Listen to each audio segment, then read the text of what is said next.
Hello everyone, कैसे हैं आप सभी। हम लोग बात कर रहे हैं DEET+B के एग्ज़ामों को लेते हुए। और हम लोगों ने कई सारे पेपर कर लिए हैं असिस्टेंट ग्रेड 3 का। जैसे कि हम लोगों ने उसके कंप्लीट मैथ कर लिया है, 250 से 300 क्वेश्चन अप्रॉक्स हमने किए। लास्ट क्लास में हमने TGT का पेपर किया, TGT कंप्यूटर साइंस किया। और हमने कौन सा पेपर किया साथ ही साथ, और था TGT संस्कृत, TGT संस्कृत भी किया था। आज हमारे पास पेपर रहेगा PGT का हैगा। और ये पेपर कौन सा है, ये फाइन आर्ट का पेपर रहेगा। ठीक है, तो देखते हैं इसमें क्या आया हुआ था। क्वेश्चन नंबर वन की ओर चलते हैं और देखते हैं। और साथ ही साथ मैं ये भी बताना चाहूँगा, टेलीग्राम ग्रुप, अगर आपको PDF वगैरह चाहिए, पूरा पेपर चाहिए, तो आप टेलीग्राम ग्रुप को ज्वाइन कर सकते हो। वहाँ मैं इसकी कंप्लीट PDF डाल देता हूँ। जैसे आपको मैथ्स तो मैं सॉल्व करा ही रहा हूँ, आपको रीजनिंग भी करनी है, GS भी करनी है और अदर सब्जेक्ट करने हैं, तो पूरा का पूरा पेपर टेलीग्राम पर है। ठीक है मतलब मैं डाल दूँगा इसके बाद। ठीक है, तो वहाँ से आप पेपर भी ले सकते हैं। तो उसके लिए लिंक जो है डिस्क्रिप्शन में हैगा, वहाँ से लिंक पर क्लिक करके आप ज्वाइन कर सकते हैं। और ठीक ठीक लग रहा है तो आप सब्सक्राइब भी कर सकते हैं, एज योर विश। चलते हैं, बात करते हैं क्वेश्चन नंबर 1 की।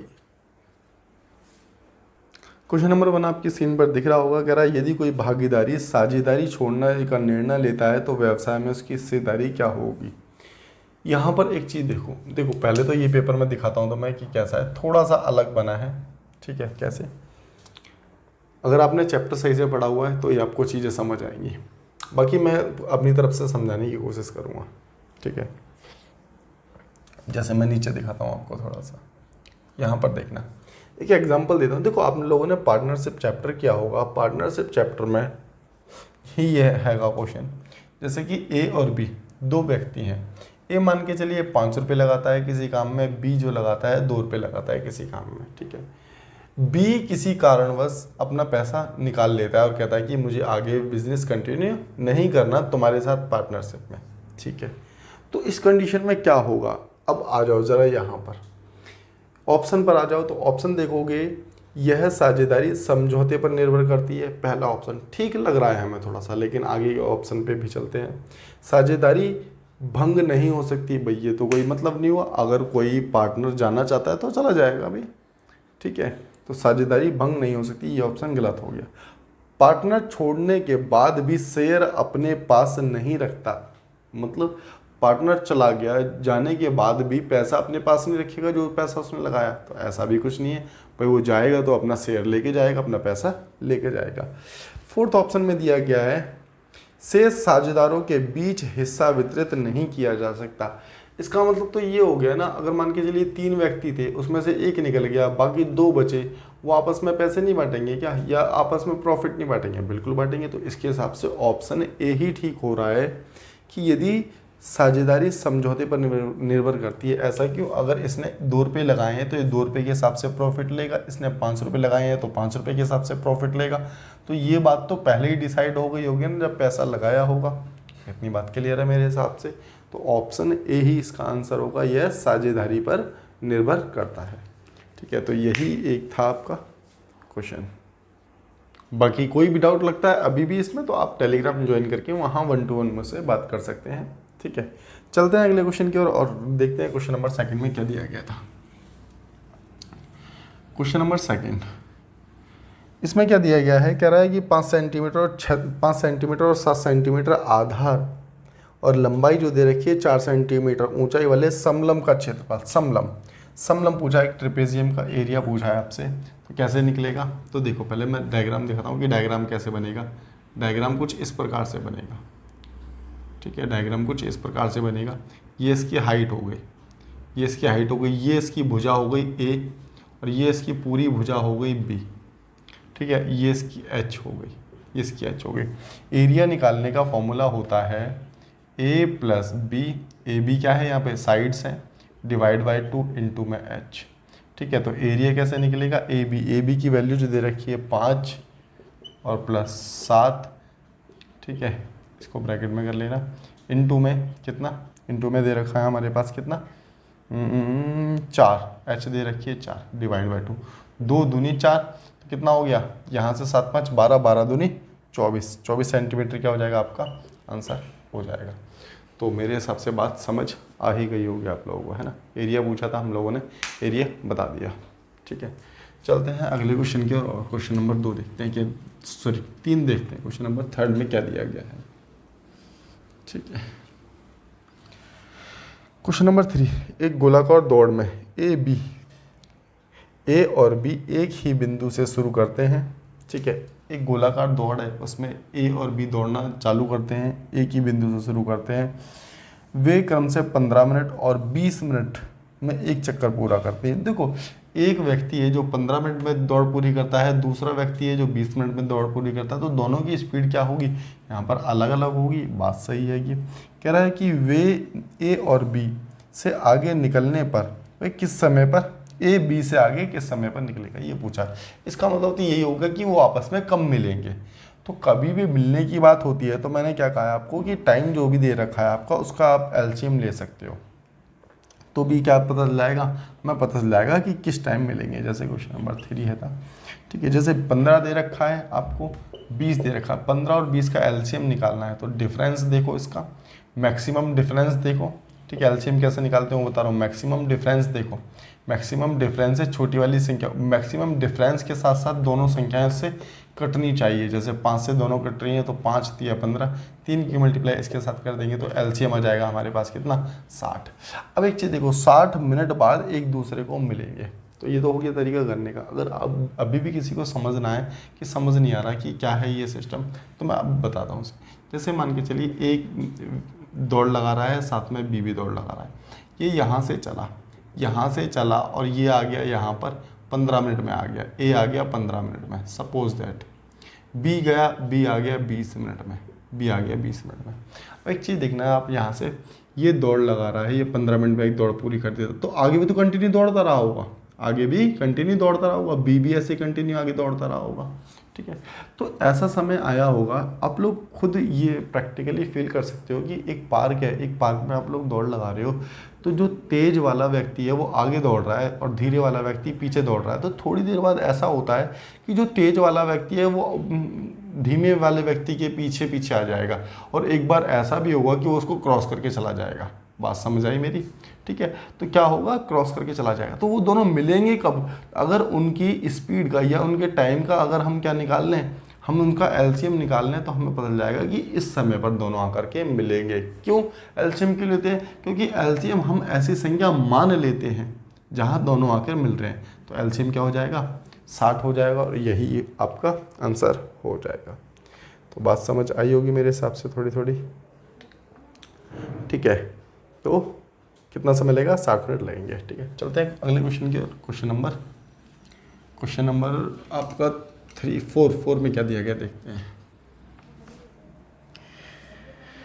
क्वेश्चन नंबर 4 में क्या दिया गया है देखते हैं। देखो, क्वेश्चन नंबर 4 आसान सा क्वेश्चन हैगा। कह रहा है कि अंकित मूल्य दे रखा, प्रिंट प्राइस 80 रुपये दे रखा है।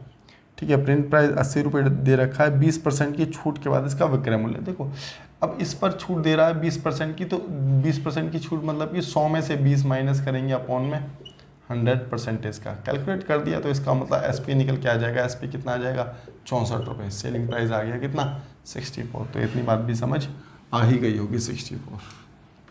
ठीक है, अगला क्वेश्चन देखते हैं। अगले क्वेश्चन में क्या दिया गया है देखते हैं। कह रहे एक स्थानीय चुनाव में 3 उम्मीदवार ए बी सी है, जो 500 लोग यदि 500 लोगों ने मतदान किया और उम्मीदवार ए को 40%, देखो उम्मीदवार ए को 40%, क्वेश्चन नंबर ए में उम्मीदवार ए को 40% मिलते हैंगे। ठीक है, बी को 30% मिलते हैं, बी को 30% मिलते हैं, और बाकी सी को, अब देखो 40 और 30 70, तो हम टोटल 100 मान के चल रहे हैं, मानते ही हैं हमेशा 100% मान के चलेंगे। 40 30 70 और बचा कितना, 30% ही बचा, 30% सी बचा। इतनी बात क्लियर हो गई होगी। तो उम्मीदवार सी को कितने मत मिले, देखो टोटल थे हमारे पास 500, और 500 का 30% मिल रहा है किसको, सी को। तो इसका मतलब यहाँ से निकाल सकते हो 20 से 20 5 या 15, तो इसका मतलब सी को कितने मिले हैं, सी को 150 मिले हैं। 500 का 30% ही निकाल दिया बस, और कुछ भी नहीं किया हमने। तो ये हो गया क्वेश्चन नंबर 5। क्वेश्चन नंबर 5 का सॉल्यूशन यही था। क्वेश्चन नंबर 6 की ओर चलते हैं। एक दुकानदार दोषपूर्ण तराजू का प्रयोग करते हुए प्रत्येक किलोग्राम के स्थान पर प्रत्येक किलोग्राम के लिए 900 किलोग्राम दिखाता है। यदि वह लागत मूल्य पर सामान बेचता है तो उसे कितने % का लाभ होगा। देखो क्वेश्चन को समझाता हूँ मैं आपको। भाई 1 किलो मतलब कि 1000 ग्राम, 1000 ग्राम, 1000 ग्राम हो गया। 1000 ग्राम मान के चलिए कोई वस्तु है, वो बेचता है तो गलत बाट का प्रयोग करता है, और जिसमें कि ग्राहक को जो मिलता है 900 ग्राम वस्तु ही मिल पाती है, ठीक है ना। ग्राहक को 900 ग्राम वस्तु ही मिल पाती है, और कहता है कि भाई साहब जितने की मैं लेके आ रहा हूँ उतने की दे रहा हूँ, आप हमारे अपने हों इसलिए मैं जितने की लेके आया उतने की आपको दे रहा हूँ। होता है ना ऐसे कई बार कि भाई साहब मुझे तो 10 रुपये की ये वस्तु पड़ी और 10 की ही मैं आपको दे रहा हूँ, ठीक है। तो लेकिन उसने क्या किया, वो एक्चुअल में भी 10 की थी, 10 की आपको दे रहा है, लेकिन वो कर क्या रहा है, 1 किलोग्राम के स्थान पे 900 ग्राम तोल रहा है। तो इसका मतलब 100 ग्राम का प्रॉफिट ले रहा है ना। भाई इसने क्वांटिटी में प्रॉफिट कमा लिया, किस पर, जब 1 किलो लेके आता है उस पर, ठीक है ना। तो 1000 पर प्रॉफिट ले रहा है, इंटू में 100 कर देंगे, 2 0 से 2 0, 1 से 1 काट दिया, तो प्रॉफिट कितने का हो रहा है, उसे 10% का। बात समझ पाई क्या। भाई 100 ग्राम का प्रॉफिट ले रहा था ना, वो 100 ग्राम का प्रॉफिट ले रहा था। अगर हम इसको मान लें कि ये 1000 रुपये की वस्तु है कि, ठीक है, और ये 900 रुपये की बेच रहा है, ऐसे भी तो कह सकते थे हम, ठीक है। तो 100 का प्रॉफिट हो रहा है किस पर, 1000 पर, इंटू में 100, तो यहाँ से हमारा प्रॉफिट निकल करके आ जाएगा। अगर यहाँ पर सपोज दैट, अगर यहाँ पर क्वेश्चन में ये ना कहा गया होता कि जितने की ला रहा है उतने की ही बेच रहा है, तो क्वेश्चन थोड़ा अलग हो जाता है, ठीक है। फिर कभी बताऊँगा उसके बारे में, फिलहाल इतना ही जान लेते हैं। चलो मैं बता ही देता हूँ फिर। देखो अगर वो कहता है कि जितने की लाया था उतने की ना बेचता, तो पता है क्या होता, 100 का प्रॉफिट होता 900 पर। ध्यान रखना, कभी ऐसा क्वेश्चन आएगा तो फिर बताऊंगा इसके बारे में, ठीक है। ये भी पूछा गया है वैसे पहले। चलते हैं अगले क्वेश्चन की ओर। और बाकी मैंने फिर भी आप लोगों को बताया कि कभी भी डाउट बन रहा है, जैसे भी डाउट बन रहा है, टेलीग्राम लिंक दे रखा है, उसको ज्वाइन करो, मुझसे डायरेक्ट बात करो, ठीक है, आप बात कर सकते हो। अगले क्वेश्चन की ओर चलते हैं।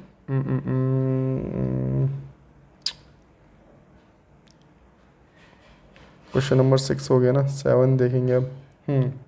देखो एक गोलार्ध की त्रिज्या को दोगुना कर दिया जाए तो उसका पृष्ठ क्षेत्रफल कैसे बदलता है। तो इसका पृष्ठ क्षेत्रफल, देखो एक गोलार्ध है, मैं ऐसे बताता हूँ आपको, एक गोलार्ध है, ठीक है, एक अर्धगोला है, ऐसे ले लिया हमने, एक अर्धगोला है। अर्धगोला का पृष्ठ क्षेत्रफल क्या होता है, तो आप कहेंगे कि जी 3πr² होता है, 3πr² होता है, ठीक है। भाई अगर रेडियस पहले एक थी तो एक ही रहने वाली है, भाई एक का स्क्वायर करेंगे एक ही रहेगा। अगर रेडियस अगर हम 2 कर देते हैं, तो यहाँ पर क्या हो रहा है, देखो ये हो रहा है कितना, एक चीज़ दिखाता हूँ मैं आपको, जैसे ये हो रहा है, ये 3π हुआ, ये हुआ कितना 3π, 3πr², 3π या x मान लो, 1 मान लो, कुछ भी मान लो, ये इतना ही रहने वाला है। लेकिन यहाँ करेंगे तो कितना होगा, 2 दूनी 4, 2 दूनी 4 थी, अब 12π हो गया। कितना हो गया, 12π हो गया। अब एक चीज़ देखो, इसका कितने गुना है, तो तुम लोग कहोगे जी 4 गुना है। कितना गुना है, 4 गुना है। बात समझ पा रहे हो क्या थोड़ी थोड़ी, कि यहाँ पर ये कितना हो गया, 4 गुना हो गया। अब कहने का मतलब सिर्फ इतना हो गया, जैसे ही पहले 1 था, 1 से 2 हो गई, तो 2 का स्क्वायर होगा। अगर वो कहता तो 3, अगर उसकी रेडियस को 3 कर देगा तो 9 गुना हो जाएगा। तो आपको करना कुछ भी नहीं है, ये चीज़ें तो कभी करनी ही नहीं है। दिमाग में सोचना है कि रेडियस कितनी है और रेडियस को कितने गुना किया गया है। रेडियस को जैसे 4 गुना किया गया तो कितना हो जाएगा, क्वेश्चन में 16 गुना हो जाएगा उसका संपूर्ण पृष्ठ क्षेत्रफल। तो इतनी बात समझ आ गई होगी। क्वेश्चन नंबर 8 देखते हैं, और 8 में देखते हैं कि क्या दिया गया है आप लोगों को। क्वेश्चन नंबर 8 में क्या दिया गया है,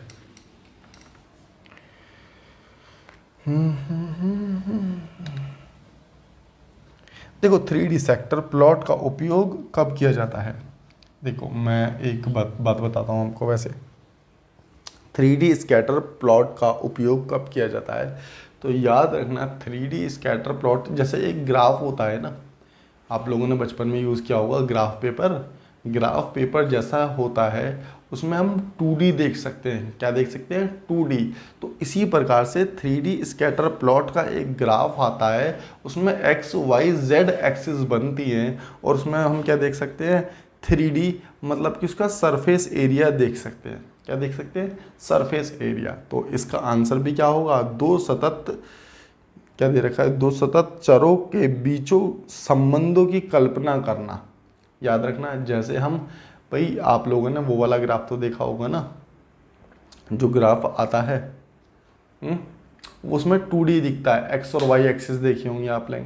लेकिन अगर 3D स्कैटर प्लॉट का ग्राफ देखना है तो आपको क्या करना पड़ेगा, आपको एक्स वाई जेड एक्सिस भी बनानी पड़ेगी, और उसमें क्या हो जाएगा, आपको सरफेस एरिया दिखेगा।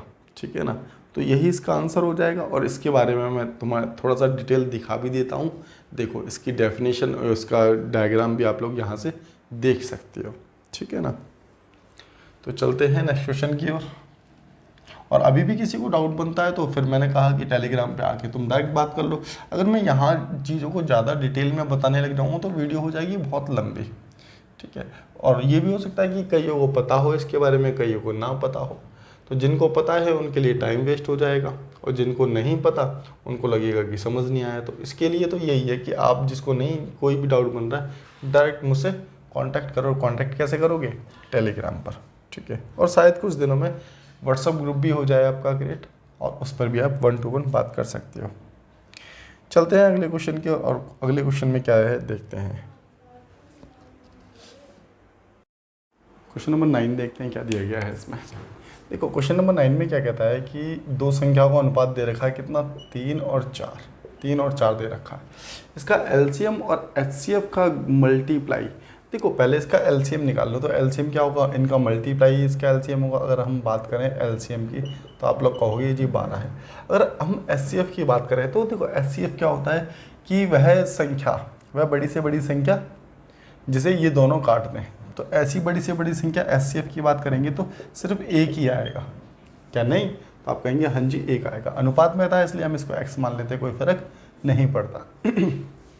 ठीक है, एलसीएम एचसीएफ की मल्टीप्लाई दे रखी है, तो हमारे पास एलसीएम एचसीएफ की मल्टीप्लाई कितनी आ जाएगी, 12x² बराबर हो गया 2700 के। अरे बात समझ आ रही है ना। ठीक है, तो यहाँ से इसको काट लिया, 3 चौक 12 और 3 निम 27। ठीक है, और इसको काटना चाहोगे तो और भी काट लेना, लेकिन x² बराबर ही आ गया 900/4। स्क्वायर हटाएंगे तो हम अंडर रूट चढ़ा देते हैं सीधा सीधा, कोई दिक्कत नहीं है। ये 900 किसका है, 30 का अंडर रूट है, और ये किसका है, 2 का है। काट दिया तो कितना आ गया हमारे पास, 15 आ गया। उन दोनों संख्याओं का योग पूछा है, क्या पूछा है, संख्याओं का योग। तो संख्याएं कौन सी थी, 3 और 4 7, तो 7 की मल्टीप्लाई 15 7 105, तो योग कितना आ जाएगा हमारे पास, 105। यही आपका आंसर होगा। तो बात समझ आ गई होगी। चलते हैं नेक्स्ट क्वेश्चन की ओर। नंबर 10 को देखते हैं और ज़रा समझते हैं। देखो जैसे क्वेश्चन नंबर 10 जैसे क्वेश्चन अगर आते हैं पेपर में, तो इसके लिए आपको थोड़ा सा इसके चैप्टर के बारे में नॉलेज होनी चाहिए। अगर है तो ठीक है, नहीं है तो मैं बता रहा हूँ वैसे सीख लेंगे। देखो ए और बी, मान के चलिए यदि, पहले क्वेश्चन को एक बार रीड करो खुद से। कह रहे यदि दो मिश्रण हैं ए और बी, दो मिश्रण हैं ए और बी, हमने दो मिश्रण बना लिए ए और बी, दो मिश्रण है। ठीक है, मैं एक एग्जांपल देता हूँ, पहले एग्जांपल से समझना, फिर क्वेश्चन अपने आप समझ आ जाएगा। देखो दो मिश्रण है जिसमें एक में मिल्क डाल देते हैं, मिल्क और वाटर का दो मिश्रण है। पहला मिश्रण ए, मैंने कहा उसमें मिल्क है 2 और वाटर है 3, 2-3 के अनुपात में है। दूसरे में मैंने कहा कि मिल्क है 1 और वाटर है 4 भाग, कोई दिक्कत नहीं है। अब इसे मिलाकर, मिलाकर मतलब कि इन दोनों को जोड़कर, इन दोनों को जोड़ेंगे तो मिल्क कितना बनेगा 3, और वाटर कितना बनेगा हमारे पास, वाटर बनेगा कितना 8, 8 बनेगा, 7 बनेगा ना, 7 बनेगा। तो वाटर कितना बना हमारे पास, 7 बना। तो इतनी बात क्लियर होगी। यहाँ से हमने एक मिक्सचर बना लिया सी। ठीक है, कोई दिक्कत नहीं है। अब एक चीज़ देखना, 3 और 2 5, इन दोनों को जोड़ रहे हैं तो ये तो 5 हो रहा है। इन दोनों को जोड़ते हैं तो कितना हो रहा है, ये भी 5 हो रहा है। इसमें भी कोई आपत्ति नहीं थी। और यहाँ पर इसको देखते हैं तो ये कितना हो रहा है, 10 हो रहा है। तो कहीं ना कहीं ए बी के रेशो का सम ही तो सी के मिक्सचर हैगा। ए बी के रेशो का सम ही तो सी का मिक्सचर बन रहा है यहाँ पर। अब आ जाओ सीधा क्वेश्चन पर, ठीक है ना। हो सकता है थोड़ा मोड़ा अटपटा लग रहा हो जिसने नहीं सही से पढ़ा पहले। ठीक है, अब जरा ऑप्शन सी पे देखो ध्यान से। ऑप्शन बाकी तो आप लोग खुद पढ़ लेना। ए और बी के अनुपातों का योग। देखो ए और बी के, देखो ये ए है ये बी है, ठीक है। ए और बी के अनुपातों का, नहीं ये है ए, ये ए है, ए कितना है 5 है, बी कितना है बी भी 5 है, और सी कितना है 10 है। तो मतलब कि ए और बी के अनुपातों का योग ही तो क्या हैगा, सी का बन रहा है। तो बात सही है कि अगर आप ऑप्शन ए की तरफ जाओ, ए और बी के अनुपातों का विभाजन तो कहीं भी नहीं किया, भाग तो कहीं भी नहीं किया। ए और बी के अनुपातों का गुणा भी हमने कहीं नहीं किया। ऑप्शन डी को देखेंगे तो ए और बी के अनुपातों का वर्गमूल भी कहीं नहीं किया। तो ए और बी का योग किया जिससे कि हमारा सी बन गया। देखो हमने जोड़ा ही तो है का, सी बन गया। तो आंसर क्या हो जाएगा, आंसर आपका सी होगा। चलते हैं अगले क्वेश्चन की और क्वेश्चन नंबर 11 देखते हैं कि क्या दिया गया है 11 में।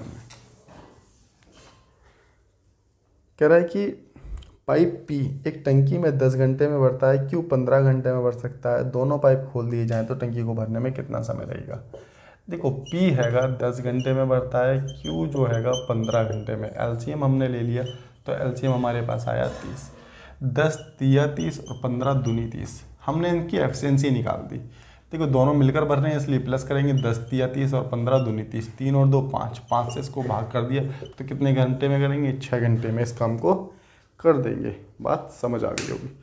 चलते हैं अगले क्वेश्चन की और क्वेश्चन नंबर 12 में क्या दिया गया है देखते हैं। Question number 12।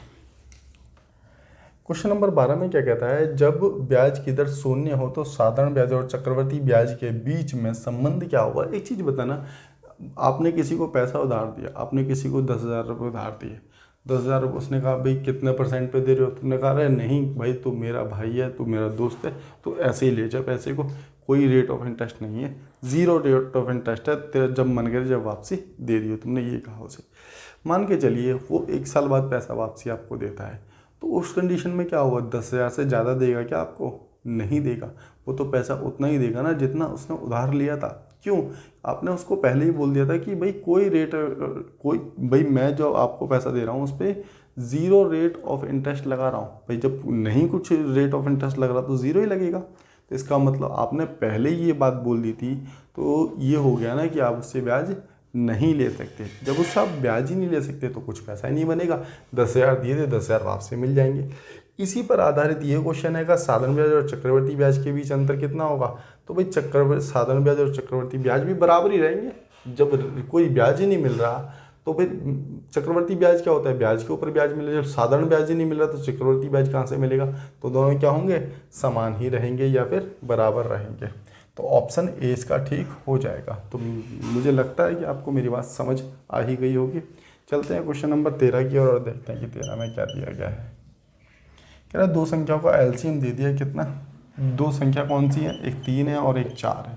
इनका एलसीएम दे दिया 48। अब हम अपना एलसीएम निकालेंगे। भाई जैसा तुम्हें दिया जाए आगे वैसा कर लो। जैसे इसका एलसीएम दिया तो हम अपना एलसीएम कर लेते हैं। और हमारे पास कितना हो रहा है, हमारे पास अगर इसका एलसीएम निकालेंगे 3 और 4 का एलसीएम आ रहा है 12। 3 और 4 का एलसीएम कितना आ रहा है, 12 आ रहा है। ठीक है, तो 12 की वैल्यू उसने कितनी दे दी है कि 12 की वैल्यू 48। तो 12 चौक 48। ठीक है, 3 और 4 ले लो, एक्स ना ही लो इसमें। ठीक है, तो एक की वैल्यू यहाँ से कितनी आ गई, भाई यहाँ से हमने अपना एलसीएम लिया तो हमारे पास 12 एलसीएम, उसने कहा 48। तो एक की वैल्यू कितनी आ गई, एक की वैल्यू 4 आ गई। क्या पूछा गया था क्वेश्चन में, क्वेश्चन में पूछा है इनका योग कितना होता है, 4 और 3 7। इनका योग पूछा था, मल्टीप्लाई 7 कर देंगे तो 28 आपका आंसर हो जाएगा। तो उम्मीद करते हैं ये बात भी आप लोगों को समझ आ ही गई होगी। क्वेश्चन नंबर देखते हैं 14 देखते हैं। ठीक है, क्वेश्चन नंबर 14 है ना। 14 देखते हैं 14 में क्या दिया गया था आपको। कह रहा है कि 14 ए किसी काम को 6 दिन में करता है, ए किसी काम को 6 दिन में करता है, बी किसी काम को कितने दिन में करता है, बी 8 दिन में करता है, बी 8 दिन में करता है, और सी किसी काम को करता है 12 दिन में। तो एलसीएम अगर लेंगे तो एलसीएम आ गया हमारे पास 24। 6 चौक 24, 8 तिया 24 और 12 दूनी 24। ये इनकी एफिशिएंसी निकल करके आ गई है। ये एफिशिएंसी मतलब कि कार्य क्षमता। तो ये 4 भाग करेगा, ये 3 भाग करेगा, ये 2 भाग करेगा। क्वेश्चन में कहा गया कि ए काम शुरू करता है और दूसरे दिन एक साथ काम करते हैं। दूसरे दिन, अब इसने ये नहीं कहा कि दूसरे दिन कौन एक साथ काम करते हैं, तो हम मान के चलते हैं कि तीनों एक साथ काम करते होंगे दूसरे दिन। तो एक चीज़ देखो, यहाँ से एफिशिएंसी पहले एक दिन में काम हुआ होगा कितना, 4 भाग, दूसरे दिन 4 3 7 2 9, 9 भाग काम होगा सेकंड डेज में, सेकंड डे में। ये फर्स्ट डे का हो गया मान के चलिए।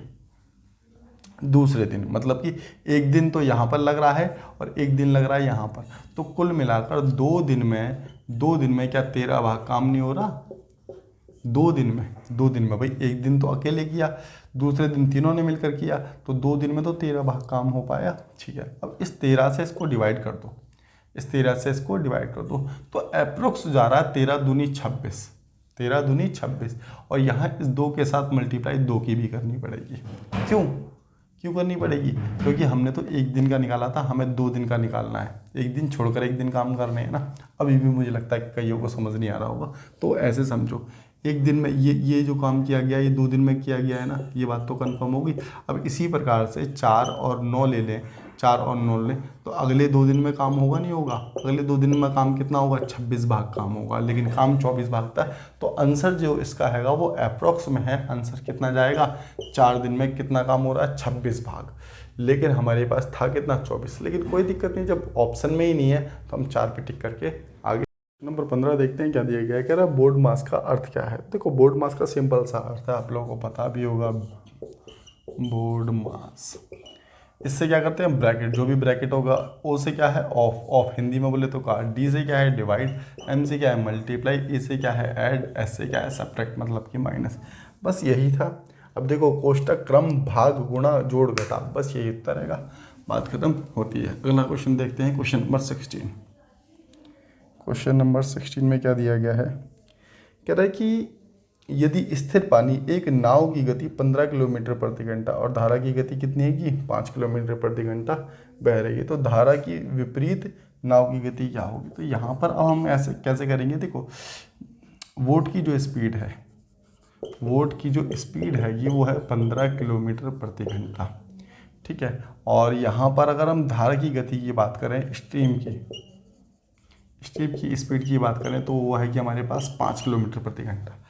आप मुझे खुद से बताना, सपोज करो तुम कहाँ हो, तुम गंगा नदी पहुँच गए, हरिद्वार में पहुँच गए, पानी बह रहा है इस डायरेक्शन में, और तुम इस पर नाव चला रहे हो अपनी इस डायरेक्शन में, तो मैं फोर्स ज़्यादा लगाना पड़ेगा ना। अगर तुम्हारी स्पीड 15 किलोमीटर प्रति घंटा है, नाव की स्पीड है कितनी? 5 किलोमीटर प्रति घंटा, तो इस स्पीड से तो आपको नाव रोकेगी। तो इसका मतलब ये बात आगे से ध्यान भी रख सकते हैं कि वोट की स्पीड में से धारा की स्पीड माइनस हो जाती है कब? अपोजिट डायरेक्शन में। तो स्पीड कितनी आ जाएगी? 10 किलोमीटर प्रति घंटा। याद रखना कि अपोजिट डायरेक्शन में स्पीड घट जाती है, अपोजिट डायरेक्शन में स्पीड घट जाती है, किसमें? वोट की स्पीड में से धारा की स्पीड घट जाएगी। और अगर यही सेम डायरेक्शन होता तो नाव की गति कितनी हो जाती? वोट की स्पीड कितनी फिर जुड़ जाती? 20 किलोमीटर प्रति घंटा हो जाती। ठीक है, चलते हैं नेक्स्ट क्वेश्चन की ओर। समझ आ ही गया होगा। और फिर से मैं कहना चाहता हूँ, बिल्कुल भी दिक्कत लेने वाली बात नहीं है। अगर नहीं आ रहा तुरंत जाओ टेलीग्राम पे, कमेंट करो नीचे जाते, या तो कमेंट करो या फिर जाओ सीधा टेलीग्राम पे, ग्रुप को ज्वाइन कर लो, डिस्क्रिप्शन में लिंक हैगा, और मुझसे बात करो, मैं बताऊँगा कैसे समझ नहीं आएगा। मैथ की टेंशन भूल जाओ कि मैथ नहीं आएगा समझ आपको, मैथ की जिम्मेदारी अपनी है। ठीक है, चलिए क्वेश्चन नंबर 16 तो मैंने कर ही लिया ना। एक मिनट अब देखते हैं।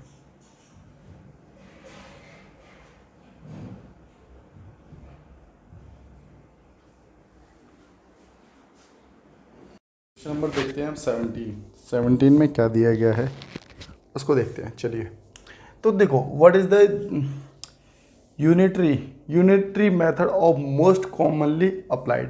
देखो यूनिटरी मेथड मैं आपको समझाता हूँ कि क्या होता है। कुछ भी नहीं, बहुत आसान सी चीज़ है। देखो क्वेश्चन नंबर 17, देखो यूनिटरी मेथड का मतलब होता है, जैसे कि सपोज करो एक दर्जन के लिए मतलब कि 12 केले मैंने कहा 12 केले 60 रुपए के हैं, सपोज दैट, जो कि है भी आजकल, है ना। 12 केले 60 रुपए के। मैंने कहा एक केले का प्राइस क्या होगा, तो तुम कहोगे जी एक केला हो गया 5 रुपए का।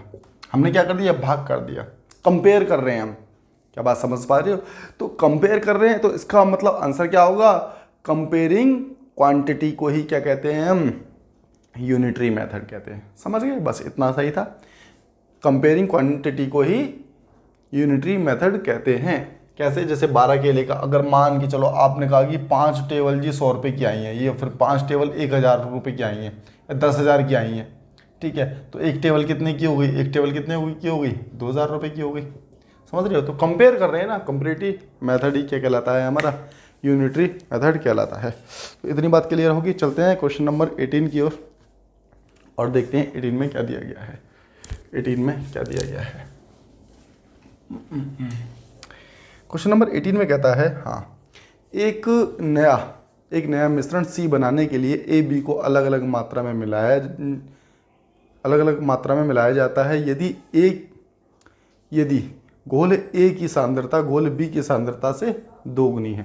ए की सांद्रता बी की सांद्रता से दोगुनी है। क्वेश्चन नंबर 18 में ए की जो सांद्रता हैगी बी की सांद्रता से दोगुनी है, मतलब किसी की क्वांटिटी, ये मान के चलिए ये 1 है तो ये 2 है। अब इनको मिला के, इन दोनों को मिला के एक तीसरा बनाया जा रहा है, सी बनाया जा रहा है, इन दोनों को मिला के एक सी बनाया जा रहा है तीसरा।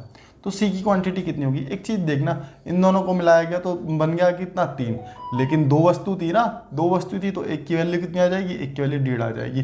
तो यही तो सी बना है, बात समझ पा रहे हो। अरे ए और बी को 2:1 के रेशो में काटा, क्योंकि क्वेश्चन में बोला गया ये बात क्वेश्चन में क्लियर कर दिया है कि 2 जो है, ए जो है वो बी से 2 गुना है क्वांटिटी इसकी। इसी को मिला के सी बना दिया, तो दोनों को जोड़ लिया, लेकिन नंबर ऑफ मिक्सचर कितने थे हमारे पास, 2 थे, तो हमने 2 से डिवाइड कर दिया, तो एक मिक्सचर बनेगा, क्योंकि हमने एक मिक्सचर बनाया सी। तो सी को कितना आ रहा है, सी का वैल्यू आ रही है 1.5। तो एक चीज़ देखो, अब ऑप्शन पे जाते हैं और ऑप्शन डी देखो, सीधा का सीधा इसमें क्या दे रखा है, ए और बी की सांद्रता के बीच आएगा क्या, सी की सांद्रता क्या होगी, ए और बी की सांद्रता के बीच होगी। तो मेरे हिसाब से मैंने आपको सही से बता ही दिया है, बात बाकी नहीं समझ आता तो फिर से आप आ जाओ अपने टेलीग्राम में, वहाँ पर आके क्लियर कर लेना, ठीक है। क्योंकि न्यूमेरिकल क्वेश्चन जो आते हैं ना, न्यूमेरिकल समझाना आसान है, और जो ये थ्योरी बेस्ड क्वेश्चन बन जाते हैं ये थोड़ा सा वैसा हो जाता है समझने के लिए। खैर कोई नहीं, समझ आ ही गया होगा। चलते हैं अगले क्वेश्चन की ओर। अगला क्वेश्चन नंबर 19 क्या कहता है, 19 में कहा गया साधारण ब्याज की किस्त योजना में 5,000 रुपये डॉलर दे रखी है, $5,000 का 8% वार्षिक दर से उधार लिया गया है, ठीक है, और पुनः भुगतान अवधि 2 वर्ष है, तो अवधि के अंत में चुकाई गई कुल राशि। अब एक चीज़ देखना समझना, इसने किस्त पे दिया है, क्या दिया है, पैसा किस्त पर दिया है। यदि आपको टोटल अमाउंट देके किस्त पूछी होती तो क्वेश्चन थोड़ा अलग हो जाता, क्योंकि किस्त वाला था, इंस्टॉलमेंट का था। लेकिन यहाँ कुछ ऐसा है नहीं, यहाँ तो सीधा सीधा उसने प्रिंसिपल दे दिया 5,000 रुपये। रेट कितना दे दिया, देखो आपको पता है ना फॉर्मूला, ऐसा ही निकालने का फॉर्मूला क्या होता है, P × R × T अपॉन में 100। तो प्रिंसिपल हमारे पास उधार दी गई धनराशि तो प्रिंसिपल होती है 5,000, किस रेट पे 8% पे दिया गया है, कितने 2 वर्ष के लिए दिया गया है, ठीक है, डिवाइड बाय 100। यहाँ से क्या निकाल दिया हमने, 8 दूनी 16 पंजे 80, 800 रुपये हमने क्या निकाल दिया, 800 रुपये हमने ऐसा ही निकाल दिया, ब्याज निकाल दिया। 5,000 रुपये उसने उधार दिया था, तो टोटल वो कितना वापसी लेगा, तो टोटल जो वापसी लेगा वो कितना लेगा, 5800 रुपये वापसी लेगा। बात समझ पा रहे हो, कितना वापसी लेगा, 5800 वापसी लेगा, ठीक है ना। बात क्लियर हो रही होगी मेरे हिसाब से। लाइट दिख रहा है क्या, 1 मिनट, ठीक है ना। तो ये हो गया आपका आंसर।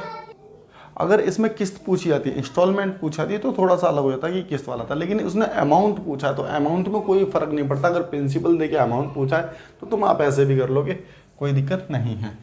तो ये हो गया क्वेश्चन नंबर 19 और चलते हैं 20 की ओर चलते हैं। 20 में क्या दिया गया है देखते हैं। क्वेश्चन नंबर 20 में दे रहा है, यदि P और Q के बीच मध्य समानुपाती R है। देखो समानुपाती का मैं बताता हूँ, जैसे A अनुपात B और ये होता है समानुपात, ये समानुपात का है, A अनुपात B अनुपात C अनुपात D। देखो ये जो साइन है ये है अनुपात का, ठीक है, ये किसका साइन है, अनुपात का, रेशो बोलते हैं। और ये किसका हो गया हमारे पास, ये है समानुपात का, ठीक है, प्रोपोर्शन बोलते हैं, ये अनुपात का हो गया, ठीक है ना। तो ये एक्चुअल में कैसे लिखा जाता है, ये लिखा जाता है A/B बराबर C/D, ऐसे लिखा जाता है, ठीक है ना, ठीक है।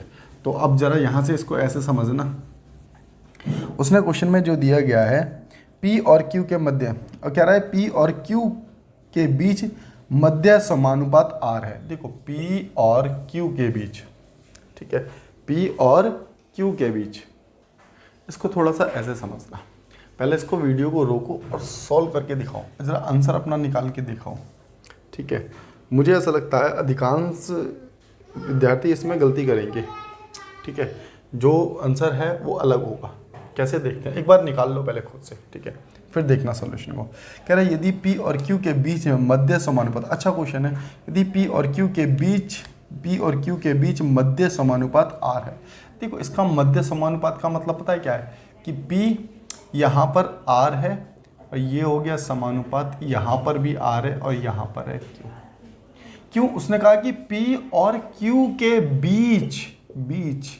बीच में मतलब कि यहाँ भी R है और यहाँ भी R है। जैसे हम तृतीय अनुपात निकालते हैं ना, तो B को रिपीट करते हैं, कि पता होगा आपको, ठीक है। तो P और Q के बीच मध्य मतलब कि बीच की संख्या हमारे पास R आ गई। इतनी बात क्लियर है, ठीक है। तो इसका मतलब हम क्या लिखेंगे, P अपॉन में R बराबर में R अपॉन में Q। तो यहाँ से ये निकलेगा, हम इसको ऐसे भी लिख सकते हैं कि R स्क्वायर अपॉन में P upon Q, P into Q। भाई ये यहाँ से क्रॉस मल्टीप्लाई हो रहा है, इसकी यहाँ क्रॉस मल्टीप्लाई हुई, तो R स्क्वायर बराबर दिस। अब R की वैल्यू उसने 5 दे रखी है, R की वैल्यू कितनी, 5, तो R का स्क्वायर देख पा रही हो ना यहाँ तक, ठीक है। तो R की वैल्यू कितनी आ गई हमारे पास, 5 आ गई। और P की वैल्यू उसने दे रखी है आपको क्वेश्चन में, एक बार देख लेता हूँ मैं कि क्या दे रखी थी क्वेश्चन में, 5 ही दे रखी है ना। P की वैल्यू 25 दे रखी है भाई, P की वैल्यू 25 दे रखी है, और Q की वैल्यू पूछी तो मल्टीप्लाई में। अब देखो 5 का स्क्वायर तो 25 ही बना, तो 25 से तो 25 कैंसिल आउट हो गया, तो यहाँ से 25 से 25 गया, तो यहाँ तो 1 बना, 25 से कम 25, तो Q की वैल्यू कितनी आ गई, 1 आ गई। और मुझे लगता है अधिकांश लोगों ने क्या निकाला होगा, Q की वैल्यू 5 निकाली होगी। समझ पाए मेरी बात को? तो समझ पाए तो अच्छी बात है, नहीं समझ पाए तो आ जाओ टेलीग्राम पर बात करते हैं, चर्चा करते हैं, वहाँ क्वेश्चन के डाउट को क्लियर भी कर लेना, ठीक है। तो आज के लिए इतना ही बहुत है, बाद बाकी मिलते हैं नेक्स्ट क्लास में। तब तक के लिए tata bye bye, see you and take care of you.